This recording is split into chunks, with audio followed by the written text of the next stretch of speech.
You've just come from seeing Julian Assange in Belmarsh prison. How is he today? Well, he's mentally and physically very weak. Let me be clear. I mean, he's destroyed. You can check the medical reports or what the doctor claimed before the UK court. He's living a nightmare, to be honest. You can even check the reports issued by the Special Rapporteur on Torture. He used the word torture. That's what he's living. So what I've seen today is a person that is living a real nightmare. You describe a man who is both physically and mentally broken. Is there any sense that Julian Assange will give up, that he can't keep fighting? No, he will keep fighting and make sure that the rest of his team, we will keep fighting for him. This is a case that started 12 years ago, you know. He's been suffering this persecution for 12 years. When I met Julian, I didn't have a house. I wasn't married. I wasn't have a child. And now I have a house. I have a child. I've been married, you know. I mean, my life was going on, you know, and he has been living isolated for 12 years without any rights. What was the crime? Publishing truthful information. I mean, the US committed war crimes in Iraq and Afghanistan, and it is a duty for the whole international community to prosecute those crimes.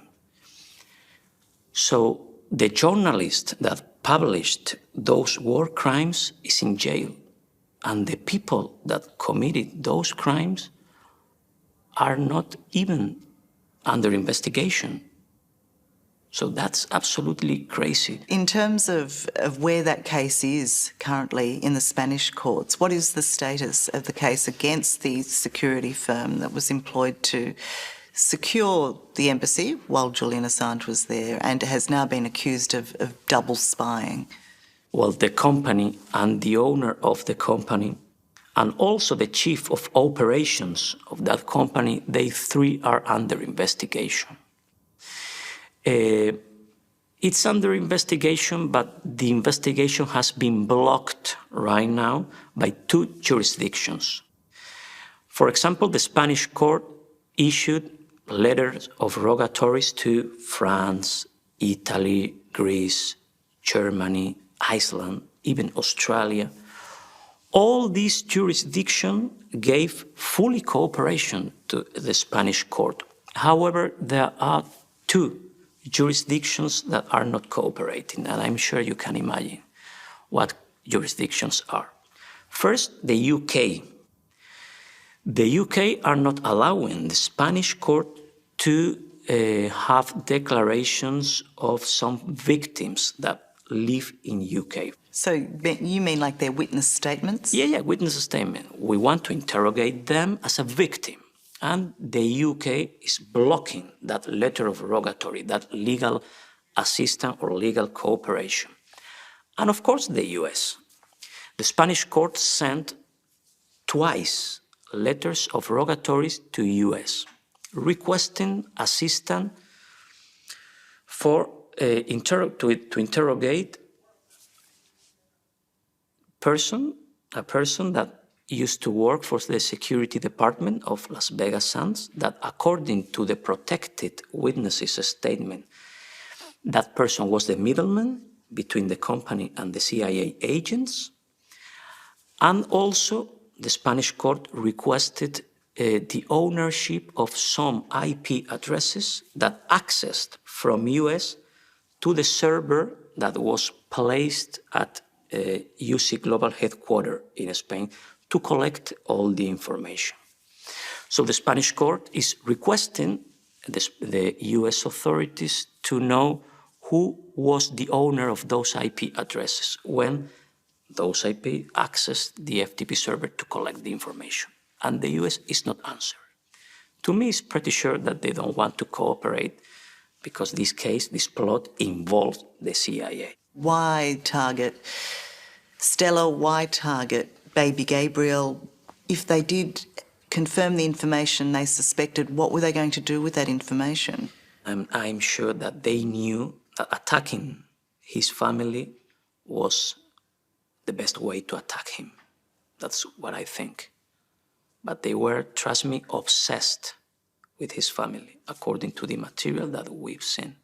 Stella believes now is the right time for the Australian government to bring some pressure to bear, to pick up the phone and ring the Home Secretary and say, you know, enough is enough. How do you view the Australian government's role in the Julian Assange case? When Julian arrived to the Ecuadorian embassy 2012, he requested asylum. And Ecuador sent a communication to US. And the Ecuadorian diplomats asked the US, is there any criminal action against this journalist? And the US answered something like, we cannot confirm, not deny, something like that, right? And the Ecuadorian diplomats, they also sent a communication to Australia.